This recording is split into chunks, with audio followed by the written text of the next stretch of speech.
ठीक है। Rejection of tragedy में रेमंड विलियम ने अरिस्टोटेलियन थिएटर के जवाब में जो थिएटर लिखा था, वो जो है उसका जो है सेवंथ ऐसे था रेमंड विलियम का, जो कि उसने एपिक थिएटर के बारे में लिखा था, और उसके अंदर उसने ब्रेचेटियन थिएटर को, जिसको एपिक थिएटर कहा जाता है, उसने उसके बारे में लिखा था। जैसे रेमंड विलियम ने अपने प्रीवियस एसेस के अंदर डिफरेंट राइटर्स को जो है वो बताया है, उनके रेफरेंसेस दिए हैं कि डिफरेंट राइटर के मुताबिक कॉन्सेप्ट्स क्या थे।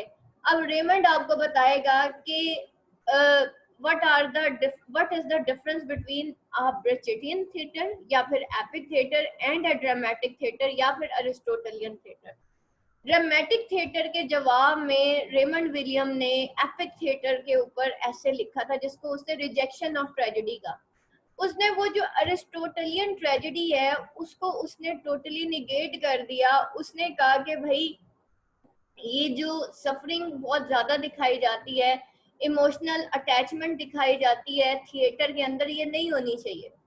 जो स्पेक्टेटर है, बजाय इसके कि वो इन्वॉल्व हो जाए इन द ड्रामा और उसके बाद उसका पिटी, फियर एंड कैथारसिस हो, इससे कहीं ज्यादा बेहतर है कि जो ऑडियंस है वो एक दूर बैठे स्पेक्टेटर की तरह बीइंग एन ऑब्जर्वर ड्रामा को देखे। वो ये कहता है कि tragedy is not what happens to the hero, कि हीरो के साथ क्या होता है कि जी वो मर गया, चलो जी कहानी खत्म। वो कहता नहीं, ये कहानी नहीं है। वो कहता है what happens through the hero, क्या मैसेज जाता है टू द ऑडियंस। तो एपिक थिएटर के ऊपर जितने भी ड्रामास लिखे गए, जितनी भी राइटिंग्स हुई, उसमें ये था, जस्ट लाइक गैलीलियो गैलीलाई, ऑडियंस को एक अनआंसर्ड जो है क्वेश्चन के ऊपर छोड़ दिया जाता था। जैसे गैलीलियो गैलीलाई का एंड कैसे हुआ कि इज गैलीलियो गैलीलाई हीरो और नॉट। ठीक है, एंड कहाँ पे होता है, इस क्वेश्चन के साथ होता है, क्या गैलीलियो गैलीलाई आपके हिसाब से हीरो है। और आप लोगों ने जब ड्रामा में पंजाब यूनिवर्सिटी ने पढ़ा था गैलीलियो गैलीलाई को, वहां पे आपको यही क्वेश्चन होता है जो मस्ट आता है, what is the reason behind that. They want to check the students के रादर इनको एपिक थिएटर का पता है कि नहीं पता। अगर तो आप उस गैलीलियो गैलीलाई को देखें ना एपिक थिएटर के हिसाब से, तो वो हीरो है।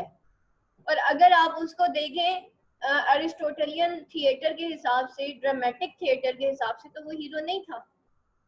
ठीक हो गया। तो इन केस क्योंकि वो बना ही ब्रेचेटियन थिएटर के ऊपर था, वो ड्रामा उसका सारा अलिफ पे थी, सारे रूल्स एंड रेगुलेशन वो वही फॉलो कर रहा था। That's why at the end हम कहते हैं कि tragedy is not what happens to the hero, कि हीरो ने रीकेंट कर लिया तो जी वो हीरो नहीं था। तो लेकिन what happens through the hero, वो जो साइंस के लिए काम करना चाहता था वो तो उसने कंटिन्यू कर लिया, वो जो बॉर्डर से क्रॉस उसकी डिस्कोर्स ही जानी थी वो तो वो कामयाब हो गया। जस्ट एक रीकेंट करने से, जस्ट एक माफी मांग लेने से चर्च से, और जस्ट छोटा सा झूठ बोल लेने से, जस्ट एक बैक गियर लगाने से उसका फॉरवर्ड बहुत आगे चला गया। और आज गैलीलियो गैलीलाई हमारे सामने है, तो उसके उसी रीकेंट करने की वजह से, अगर वो उस वक्त रीकेंट ना करता, उसके साथ ही उसकी सारी वो जो है ना साइंटिफिक इनोवेशन, साइंटिफिक इन्वेंशन, ये सारी खत्म हो जानी थी गैलीलियो के साथ ही। गैलीलियो नजरबंद हो गया, सारी उम्र वो वहीं रहा, वहीं पे वो अंधा हो गया, वहीं पे वो मर गया, लेकिन वो अपना काम करता रहा। उसने अपनी डिस्कोर्स ही उठा के दी अपने स्टूडेंट को, और उसको कहा चलो अब इसको तुम बॉर्डर क्रॉस कर जाओ। एंड फाइनली वो बॉर्डर क्रॉस हो गई, और आज गैलीलियो का जितना भी नॉलेज है वो हमारे सामने है। तो that is what happens through the hero. ठीक है, नॉट व्हाट हैपन। अगर तो हम खाली उसकी सफरिंग को देखते रहे कि जी गैलीलियो ने रीकेंट कर लिया था, उसने उसको जो है नजर बंद कर दिया था, उसको एक घर के अंदर बंद कर दिया था और वो अंधा हो गया था, तो फिर हम किसके ऊपर कन्फाइन है, what happen to the hero. लेकिन what happen through the hero, उसकी जो साइंटिफिक इन्वेंशन है वो कहाँ कहाँ तक पहुंची, किस किस तरीके से वो आगे गई, that is what happens through the hero.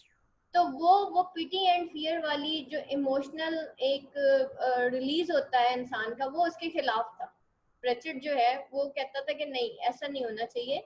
Being an observer हमें एक ड्रामा देखना चाहिए, और हमें उससे एक जो कहानी या एक मोरल या एक सोसाइटी के अंदर जो चेंज है कि इस सोसाइटी में क्या चेंज आ सकता है, उसके ऊपर हमें एम्फेसिस करना चाहिए, रादर देन कि हम ड्रामा देख के रोते रहें और कि दानिश मर गया। ठीक है, तो दैट इज नॉट द, वो एरिस्टोटेलियन कॉन्सेप्ट को नहीं मानता। ठीक हो गया, मानता नहीं मीन्स कि उसने उसके ऑपोजिट एक ट्रेजेडी लिखी। फिर उसने, रेमंड विलियम ने एक बुक लिखी थी मॉडर्न ट्रेजेडी। उस मॉडर्न ट्रेजेडी का जो मेन, जो थर्ड आप लोगों को जो ऐसे पढ़ाया जाता है वो है जनाब रिजेक्शन ऑफ ट्रेजेडी। ये उस ऐसे का नाम था। उस ऐसे के अंदर उसने ब्रेचेटियन थिएटर को डिफेंड किया था in the reaction of Aristotelian theatre. ये आप लोगों को पता होना चाहिए। और जिस जिस स्टूडेंट ने, जाहिर बात है, पार्ट 1 भी पढ़ा हुआ है और अभी तक अरिस्टोटल पोएटिक्स आप लोग पढ़ चुके हैं, automatically you have the idea कि अरिस्टोटलियन थिएटर के अंदर क्या क्या है और ट्रेजेडी की कैरेक्टरिस्टिक्स क्या क्या हैं, हीरो के, ट्रेजिक हीरो के कैरेक्टरिस्टिक्स क्या क्या हैं। ये मैं आपको सारी चीजें बता चुकी हूँ, इसलिए बेटा मैं बहुत ज्यादा इसको रिवाइज नहीं करूंगी क्योंकि वो एक बहुत फिर लंबा सब्जेक्ट हमारा हो जाएगा, एक बहुत लंबा एक क्वेश्चन चढ़ जाएगा। अब देखते हैं बर्टोल्ट ब्रेचेट जो है वो कौन था। 1898 से 1956 इसकी date of birth and date of death. Brecht was a German playwright, poet and director as well as theatre practitioner. ठीक है, थिएटर क्या था पहले दौर में भाई, हर ड्रामा जो है वो टीवी पे नहीं आया करता था, थिएटर पे परफॉर्म हुआ करता था। तो दैट्स वाई यहाँ पे उसको प्रैक्टिशनर कहा जा रहा है कि वो थिएटर प्रैक्टिशनर था, यानी कि थिएटर को प्रैक्टिस करता था। और from this late 20th Brechet, from his late 20s Brechet remained a lifelong committed Marxist। ठीक है, उसने जो है अपनी लाइफ जो है वो मार्क्सिस्ट, लॉन्ग कमिटेड मार्क्सिस्ट जो है उसने अपनी लाइफ जो है वो गुजार दी थी। ब्रेचेट, मार्क्सिस्ट का कॉन्सेप्ट क्या होता है क्लास, बताइए एनीवन? जी, कार्ल मार्क्स एक्चुअली इकोनॉमिस्ट था, एक जर्मन। उसने एक थ्योरी डिवाइस की थी मार्क्सिज्म की थ्योरी, जिसमें इक्वल डिस्ट्रीब्यूशन ऑफ जो रिसोर्सेज होते हैं उस पे उसने एम्फसाइज किया था। क्योंकि उससे पहले जो दौर गुजरा था वो उसका था, वो सरमायादाराना निजाम था, कैपिटलिज्म जिसको कहा जाता है, जिसमें सरमाया जो है एक मखसूस तबके के पास जो है वो एक्यूमुलेट होता रहता है, पूरी सोसाइटी में सर्कुलेट नहीं करता, और जो गरीब तबका है वो गरीब से गरीब होता जाता है और अमीर अमीर तरह होता जाता है। तो कार्ल मार्क्स जो था, इसने एक जो equal distribution of resources and money जो है उसकी एक थ्योरी डिवाइस की थी, जिसके हिसाब से पैसा जो है वो हर एक की जरूरत के मुताबिक और उसकी जो उसकी एफर्ट है, जो उसकी मेहनत है, उसके मुताबिक उसकी सर्कुलेशन होनी चाहिए। और ये जो सरमायादाराना निजाम है इसको खत्म होना चाहिए। और हर तबका जितनी वो एफर्ट पुट करता है, यानी अगर एक मजदूर भी जो है उसने जितनी मतलब ये नहीं कि उसका सोशल स्टेटस क्या है या उसके पास ऑलरेडी कोई पैसा है जिससे वो मजीद मनी बना सकता है, वो नहीं, बल्कि उसने ह्यूमन एफर्ट और उसने जितनी मतलब लेबर और हार्ड वर्क पुट किया उस हिसाब से उसको मतलब उसका रिवॉर्ड मिलना चाहिए। और जो पैसा है वो एक इक्वली हर तबके में डिस्ट्रीब्यूट होना चाहिए, यानी फ्री एक वो जो accumulation of wealth in a capitalist class का जो एक वो जो आइडिया था, उसने उसको बिल्कुल टोटली निगेट कर दिया था। और उसने जो है एक बड़ा ह्यूमैनिटेरियन और इक्वलिटेरियन किस्म का जो है वो सिस्टम वो इंट्रोड्यूस करवाया था। ठीक है, ज़हरा बेटा क्या होती है मार्क्सिज्म? सीरत? ये जो भी कलम बताया that was that's well said। अब बस मैं ऐड करना चाहूंगी कि जो चाइना और कोरिया और जो मतलब जापान है, these are the examples of now communist societies, because इनके पास जो भी प्रॉपर्टीज किसी को दी जाती है वो इनकी नहीं होती बल्कि गवर्नमेंट की तरफ से दी जाती है। एंड कोई भी इसका कोई प्रॉपर्टी का पर्सनल ऑनर नहीं होता। So there was a concept introduced by Karl Marx. Karl Marx. चलिए जनाब आगे चलते हैं। कार्ल मार्क्स ने जो है वो मार्क्सिस्ट था और वो इक्वल डिवीजन ऑफ जो है हकूक के इक्वल डिवीजन की वो बात किया करता था कि जो है हकूक जो है वो इक्वली डिवाइड होने चाहिए। और ब्रेचेट जो है वो उस चीज़ को वो जो है मार्क्सिज्म को प्रमोट करता था। अब आगे चलते हैं, एपिक थिएटर क्या होता है। ब्रेचेट was convinced that theater must aim to bring about social and political change, के थिएटर को जो है ना उसका मेन मकसद क्या होना चाहिए कि एक आप सोशल एंड पॉलिटिकल चेंज लेके आए। Epic theatre aims to force the audience critically think and make judgments on what they are saying. Epic theatre किस चीज के ऊपर ज्यादा फोर्स करता है कि ऑडियंस जो है वो ये थिंक करे और वो ये जजमेंट करे, यानी कि वो ये सोचे और वो जजमेंट करे कि वो क्या देख रहे हैं, रादर देन कि वो टोटली उस ड्रामा के अंदर इन्वॉल्व हो जाए और रोना धोना शुरू कर दें। वो कहता नहीं, उनको जजमेंट्स करनी चाहिए और उनको जो है देखना चाहिए अबाउट एक सोशल एंड पॉलिटिकल पर्सपेक्टिव में उनको देखना चाहिए। It tries to show how things in society could be different if attitude could be change. और वो जो है ये जो है शो करने की कोशिश करता है कि अगर जो है things in society could be different, कि चीजें जो है वो सोसाइटी में थोड़ी डिफरेंट हो जाएं, अगर जो है हम जो है उसको different attitudes could be change, अगर जो है एटीट्यूड्स थोड़े से डिफरेंट हो जाए।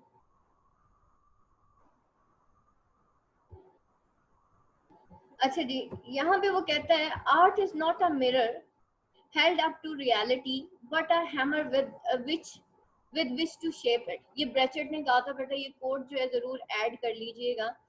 वो कहते हैं कि आर्ट जो है वो कोई is not a mirror held up to reality, एक ऐसा मिरर नहीं है जिसको कि रियलिटी से जो है अब मतलब बहुत ज्यादा अबतर कर दिया जाए या बहुत अप टू रियलिटी उसको बयान किया जाए, बल्कि hammer with which to shape it, बल्कि रियलिटी को एक्चुअली शेप करना होता है कि what happens through the hero, या थिएटर के थ्रू हम क्या चीज प्रमोट कर सकते हैं, बजाय इसके कि हम रियलिटी को, यानी कि अगर ट्रेजेडी है तो उसको वर्स्ट ट्रेजेडी बना दें और कॉमेडी है तो उसको just laughing stock of children बना दें। वो कहता है ये नहीं, थिएटर का काम ये नहीं है, बल्कि ये एक ऐसी हैमर है कि जिससे आप इसको रियलिटी को शेप कर सकते हैं, आप एक अपना आइडिया जो है प्रमोट कर सकते हैं, एक सोशल पर्सपेक्टिव पे एक सोसाइटी को जो है रिफॉर्म करने के लिए, तो आप जो है इसको शेप कर सकते हैं एक सोसाइटी को with that idea. The form of epic theatre देख लेते हैं। Emphasis is placed on the importance of a social और political message before the exploration of a character. और इसमें क्या होता है कि ज्यादा एम्फेसिस किसके ऊपर होता है, सोशल और पॉलिटिकल मैसेज पे होता है before the exploration of that character, यानी कि कैरेक्टर की एक्सप्लोर करने से कहीं ज्यादा किसके ऊपर एम्फेसिस होता है, सोशल एंड पॉलिटिकल मैसेज। अगर आप गैलीलियो गैलीलाई पे थोड़ा सा गौर करें तो आप देखिएगा उसमें ज्यादा एम्फेसिस किसके ऊपर था, चर्च की अथॉरिटी के ऊपर। एक क्वेश्चन उसके अंदर ये भी आया था, इंडिविजुअल वर्सेस सोसाइटी का क्वेश्चन आया था, और सोसाइटी क्या थी उस वक्त, होल्ड चर्च का था। चर्च ये चाहता था कि भाई मेरे हिसाब से सारा काम होना चाहिए, अगर मैं कह रहा हूँ कि पूरी कायनात जो है वो अर्थ के गिर्द घूमती है तो ये अर्थ के ही गिर्द घूमती है। गैलीलियो गैलीलाई की टेलीस्कोप भी झूठी है और गैलीलियो गैलीलाई भी झूठा है, क्योंकि अगर हमने गैलीलियो को सच्चा साबित कर दिया तो हमारी जो मोरालिटी है, सॉरी हमारी जो अथॉरिटी है वो सब खत्म हो जाएगी। तो दैट्स वाई वो अपनी अथॉरिटी के ऊपर कोई क्वेश्चन जो है वो बर्दाश्त नहीं करना चाहते थे, वो नहीं चाहते थे कि हमारी अथॉरिटी जाए। इस वजह से जो है उन्होंने क्या किया, उन्होंने गैलीलियो को सजा दे दी। तो दैट इज द थिंग। और ये सिर्फ एक गैलीलियो की बात नहीं है, और भी कई साइंटिस्ट हैं जिनको इसी चक्कर में शहीद किया जाता रहा, उनको किल किया जाता रहा, जस्ट ड्यू टू कि वो अथॉरिटी के खिलाफ अगर उनकी साइंटिफिक इन्वेंशन चली जाती थी तो वो किल कर दिए जाते थे, just like Bruno. The reaction against naturalism, epic theatre breaks through the fourth wall of the stage. ब्रेचर believed that theatre greatest function was to educate, और वो ब्रेचर ये कहता था कि थिएटर का जो ग्रेट फंक्शन है वो एजुकेट है। बेटा इसको भी नोट कीजिएगा, लिख लें एक पेपर के ऊपर। फिर वो कहता है the form of epic theatre क्या है। एपिक थिएटर एलिमेंट मतलब वही हमारा कंटिन्यूड है। Epic theatre eliminates situations in the past to teach about the present. Epic theatre के अंदर जो है इसको कहते हैं, इस प्रोसेस को हिस्टोरिफिकेशन। तो एपिक थिएटर क्या करता है, इस प्रोसेस को हिस्टोरिफिकेशन कहते हैं, यानी कि हिस्ट्री से कोई एक कहानी उठाई जाती है और उसको जो है मतलब बयान किया जाता है इन द जो उस वक्त की करंट सिनेरियो होता है उसके अंडर रख के। तो यहाँ पे जो है एपिक थिएटर जो है वो एल्यूमिनेट करता है सिचुएशंस इन द पास्ट। अब ये जो गैलीलियो गैलीलाई ये तो कोई 1600s की कहानी थी, यानी कि 17वीं सदी की 16वीं सदी की कहानी थी, जो कि ब्रेचेट ने उठाई थी और उसको बयान किया था in the past to teach about the present, ताकि वो प्रेजेंट सिचुएशन को टीच कर सके। ठीक है, प्रेजेंट सिनेरियो के कॉन्टेक्स्ट के अंदर वो जो लिखी जाती है कहानी। एक और भी हमने कोई इसी तरह की कहानी पढ़ी थी, पार्ट वन में भी हमने कोई ऐसी कहानी पढ़ी थी, वो जो अमेरिकन लिटरेचर में आपका वो आया था, कौन सी बुक थी, the crucible.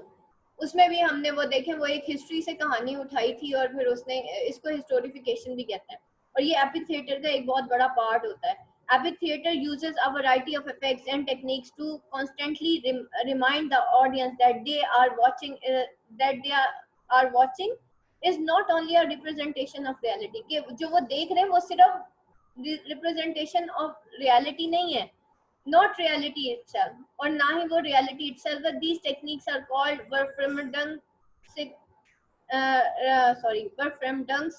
effect, the distancing effect or making something strange। ठीक है, ये जो है इसको कहते हैं डिस्टेंसिंग इफेक्ट भी कहते हैं। तो वो ये कहता है कि जो ऑडियंस होती है वो दूर बैठी होती है और वो ये देख रही होती है कि बार बार उसको ऑडियंस को रिमाइंड कराया जाता है कि ये जो देख रहे हैं वो रिप्रेजेंटेशन ऑफ रियलिटी तो है, लेकिन रियलिटी इटसेल्फ नहीं है। तो ये रिप्रेजेंटेशन ऑफ रियलिटी है ऑन द वन साइड।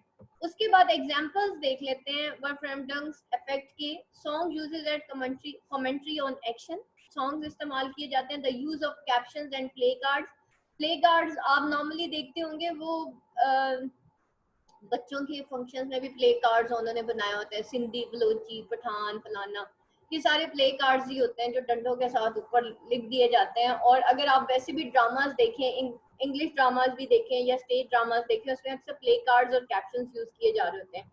नैरेटर्स होते हैं यानी कि जो कहानी सुनाता है। एंड एपिसोडिक फॉर्मेट, एक एपिसोडिक फॉर्मेट यानी कि कहानी किस्तों में होती है, और वो एपिसोडिक फॉर्मेट क्या होता है, वो डिफरेंट सीन्स के अंदर डिवाइड हुआ होता है। फिर उसके अंदर मास्क यूज किए जाते हैं, जेस्टस यूज किया जाता है, जुक्सटापोजिशन, प्रॉप्स, सेट यानी कि सेटिंग प्रॉप्स यूज किए जाते हैं। आजकल आपको डिफरेंट प्रॉप्स जो है वो शादियों पे भी देखने को मिलेंगे।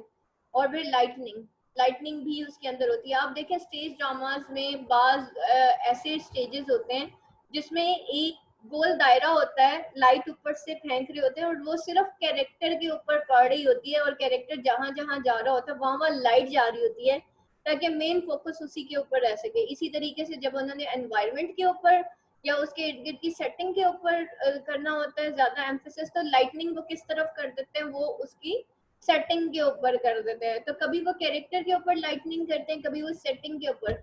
और प्रॉप्स भी इसी तरीके से जो है, आपको पता है कि प्रॉप्स यानी कि उनके डिफरेंट प्रॉप्स होते हैं, कॉस्ट्यूम्स होते हैं, जेस्टस भी उसी के अंदर आ जाता है, मास्क भी उसी के अंदर आ जाता है कि उनका गेटअप कैसा था। तो इस तरीके से ये इफेक्ट जो है वो क्रिएट किया जाता है। अब हम चलते हैं अपने क्वेश्चन की तरफ